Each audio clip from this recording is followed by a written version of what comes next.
বিরি কলাই বা বিউলির ডাল দিয়ে গরম গরম মুচমুচে রসালো কড়কড়ে জিলিপি কে না খেতে ভালোবাসে। তো বন্ধুরা, জিলিপি সাধারণত দেখবেন অনেক রকম পদ্ধতিতে ব্যবহার করে জিলিপি বানানো যায়, কিন্তু মিষ্টির দোকান বা মেলাতে দেখবেন দুটো প্রফেশনাল পদ্ধতিতে জিলিপিগুলো বানানো হয়। একটা হচ্ছে ময়দাকে ভিজিয়ে রেখে খামির তৈরি করে তারপর জিলিপি তৈরি করা হয়, আর একটা হচ্ছে টাটকা ময়দা দিয়ে তার সাথে জিলিপির যে পাউডার পাওয়া যায় সেটা মিশিয়ে জিলিপি তৈরি করা হয়। তো বন্ধুরা, আজকে আমি আপনাদেরকে একদম প্রাচীন পদ্ধতি, যেটা খামিকে ভিজিয়ে রেখে ময়দাকে ভিজিয়ে রেখে খামি তৈরি করে সেই জিলিপি আমি কিন্তু বিউলির ডাল দিয়ে করে আপনাদেরকে দেখাবো। আর এই রেসিপিটা যে এতটা সোজা, আপনারা না দেখলে কখনোই এটা বিশ্বাস করতে পারবেন না। তো বন্ধুরা, আমি মৃণাল, মিষ্টির কারিগর, আর আপনারা দেখছেন বেঙ্গল সুইটস চ্যানেল। তাহলে সবার প্রথমে বিরি কলাই বা বিউলির ডালের জিলিপির জন্য যে খামিটা হয় প্রাচীন পদ্ধতিতে, সেটা তৈরি করে দেখাচ্ছি। দেখুন, এখানে আমি 300 গ্রামের মতো ময়দা নিয়েছি, আর ওই ময়দাতে অনুমানিক 200 ml এর মতো জল দিয়ে, কুসুম কুসুম গরম জল দিয়ে ভালো করে এটিকে একটা মেখে, একটা সুন্দরভাবে, খুব শক্তও নয় আর খুব পাতলাও নয়, এইরকমভাবে মেখে শীতকালে 48 ঘন্টা, গ্রীষ্মকালে অন্তত 24 ঘন্টা মেখে আমি একটা নর্মাল টেম্পারেচারে বাড়ির মধ্যেই একটা ঢাকা দিয়ে রেখে দিয়েছি। এবারে দেখুন, 48 ঘন্টা পর এর ঢাকাটা সরিয়ে আমি এই খামিটাকে হাতে নিয়ে দেখব। খামিটি যখন দেখব এইরকম একটু ফাঁপ এসে গেছে, আর হাতে নিয়ে যখন দেখব এইরকম হাত থেকে সরলভাবে পড়ছে, কোথাও যেন কেটে না যাচ্ছে, একদম সরলভাবে পড়ছে, তখনই বুঝবো যে এই খামিটা এখানে পারফেক্ট রেডি হয়ে গেছে। তারপরেই কিন্তু এটাকে ঝিলপি বানানোর প্রসেসে নিয়ে যেতে হবে। যদি দেখেন এটা হচ্ছে না, তাহলে কিন্তু আপনাদেরকে আরও ওয়েট করতে হবে 12 ঘন্টা বা 24 ঘন্টা। তারতম্য অনুযায়ী এটা কিন্তু অনেকটা বেশি টাইমও নিতে পারে। তো বন্ধুরা, গ্রীষ্মকাল হলে এটা খুব তাড়াতাড়ি হয়ে যায়, শীতকাল হলে একটু দেরি হতে পারে। তো বন্ধুরা দেখুন, এবারে খামিটা আমাদের পারফেক্ট রেডি হয়ে গেছে। এরপরে এখানে আমি বিউলির ডাল বা বিরি কলাই নিয়েছি। এখানে কতটা, সাধারণত এখানে 50 থেকে 60 গ্রামের মতো, ওইখানে হাফ কাপের মতো আমি দিয়েছি। দিয়ে এটাকে আমি মিক্সিতে গুঁড়ো করে নেব।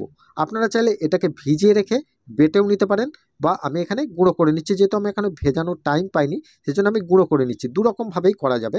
এবারে দেখুন, এটা গুঁড়ো করে নিলে এটাকে কিন্তু একবার ভালো করে চেলে নিতে হবে, কারণ এতে যে ছোট ছোট মিক্সিতে দানাগুলো থেকে যায়, সেগুলো যদি ঝিলপির গায়ে বসে যায়, তাহলে ঝিলপির ফিনিশিংটা ভালো আসবে না। দেখুন, এখানে কিছু কিছু ছোট ছোট দানা আছে, সেগুলোকে আমি সরিয়ে দিলাম, বা এগুলোকে আরেকবার মিক্সিতে দিয়ে দিতে পারেন। এবারে দেখুন, বিরি কলাইয়ের সাথে আমি কিন্তু এতে আলো চালের গুঁড়ি নিয়েছি, সাধারণত 50 থেকে 60 গ্রামের মতো। এই 300 গ্রামের ময়দার জন্য এই প্রসেসটা কিন্তু নেবেন।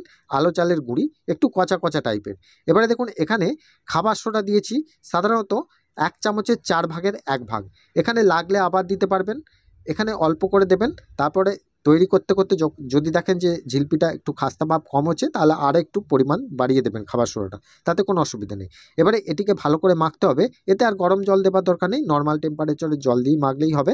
এবারে এটিকে দেখুন, স্ট্রাকচারটা কীরকম রাখতে হবে, একদম খুব শক্তও নয় আর খুব নরমও নয়। হাতে করে তুললেই যখন দেখবেন এরকম একটা সরলভাবে পড়ছে, তখন জানবেন এই খামিটা কিন্তু পারফেক্ট আমাদের ভাজার জন্য রেডি হয়ে গেছে। খুব পাতলা করে নিলে কি হয়, এটা ভাজতে গেলে আপনাদের হাত থেকে পড়ে যায়, অসুবিধা হয়।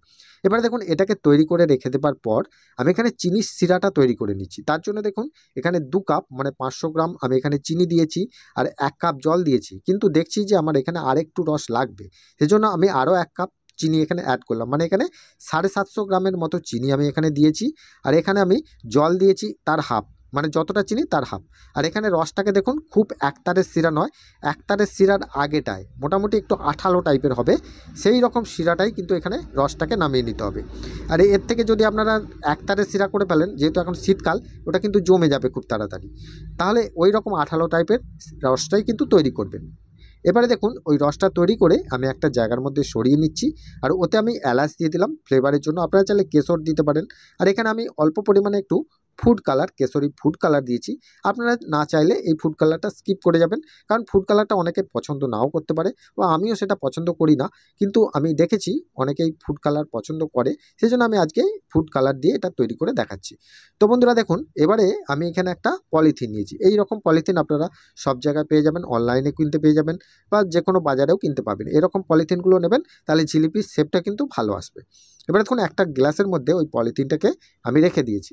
রেখে মুখটাকে ভালো করে ফাঁকা করে ওখান থেকে যে খামিটা আমি তৈরি করেছি, ওই খামিটা ওর মধ্যে আমি দিয়ে দিচ্ছি। তো বন্ধুরা এখানে আমি বলে রাখি, আপনারা যদি এই খামিটা তৈরি করতে বা বুঝতে কোনো অসুবিধা হয় আমাকে অবশ্যই কমেন্ট করবেন, নাহলে আমার যে ফোন নাম্বারটা এই স্ক্রিনে শো করছে এই ফোন করে আমাকে জেনে নেবেন।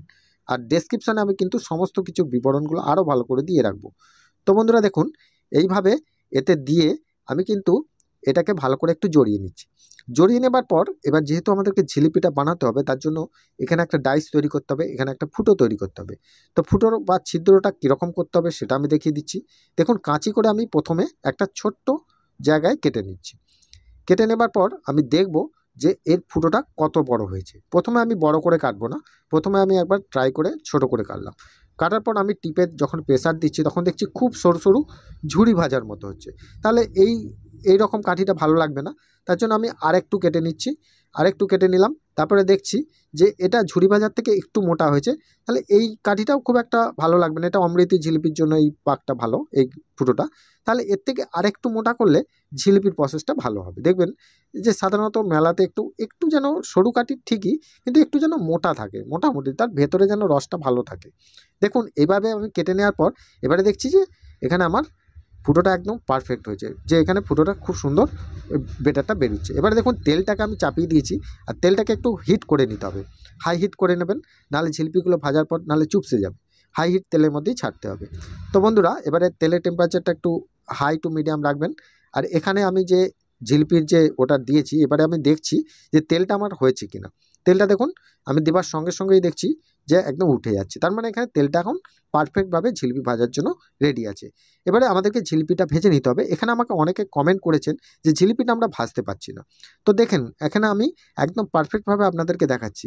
এইভাবে হাতে করে ঘোরাবেন, 2.5 প্যাঁচ 3 প্যাঁচ 4 প্যাঁচ যাই করুন না কেন, জিলিপির প্যাঁচটা যেন গোল হয়, এটাই আমি বলতে চাই। যে এখানে 2.5 প্যাঁচই করতে হবে তার কোনো মানে নেই, 3 প্যাঁচ করতে হবে তার কোনো মানে নেই, ওটার কোনো মানে নেই। এটা সাধারণত আপনারা প্যাঁচটা মানে গোল করে একটা সুন্দরভাবে এরকমভাবে ঘোরাবেন, বাংলার অ যেমন লেখে ওই রকম টাইপের ঘুরিয়ে ঘুরিয়ে একটা সাইডে জুড়ে দেবেন, ব্যাস, তাহলেই জিলিপির গোল আকৃতিটা এসে যাবে। আর যেন উল্টো পাল্টা হাতটাকে বেশি ঘোরাবেন না, হাতটাকে একটা ব্যালেন্সের মধ্যে ঘোরাবেন, তাহলেই হয়ে যাবে। সাধারণত দেখবেন আমরা মিষ্টির দোকান বা মেলাতে যখন জিলিপি ভাজি আমাদের হাতে কিন্তু ব্যালেন্সটা কিন্তু একই থাকে। দেখুন প্রত্যেকটা ব্যালেন্স কিন্তু একই হচ্ছে, আর জিলিপির প্রত্যেকটা সাইজ কিন্তু একই হবে। ব্যালেন্সটা আপনাদেরকে কন্ট্রোল করতে হবে, তাহলেই হয়ে যাবে। এটা কোনো ব্যাপারই নয়। আপনারা হয়তো ভাবেন যে জিলিপি ভাজাটা আমাদের পক্ষে সম্ভব নয়, কারিগরিরা পারে। দেখুন কাজ কিন্তু কেউ শিখে আসে না, আমরাও কেউ শিখিনি, আমরা এইভাবেই শিখেছি। তো আপনারা একবার দুবার করতে করতেই এটা হয়ে যাবে। তো বন্ধুরা দেখুন এবারে জিলিপিটা তেলে দিয়ে দেওয়ার পর গ্যাসের টেম্পারেচারটাকে একটু কমিয়ে দেবেন, দিয়ে আস্তে আস্তে একটু ভাজবেন। তাহলে কি হবে, ভেতর পর্যন্ত ভাজা হবে আর জিলিপিটা করকরে ভাব থাকবে ভালো, বা ভেজে রাখার পর অনেকক্ষণ করকরে থাকবে, 2 দিন 3 দিন পর্যন্ত এটা করকরে ভাব থাকবে। তো বন্ধুরা এইটা ভাজতে মোটামুটি টাইম লাগবে আপনাদের 5 থেকে 7 মিনিট, আস্তে আস্তে ভাজবেন।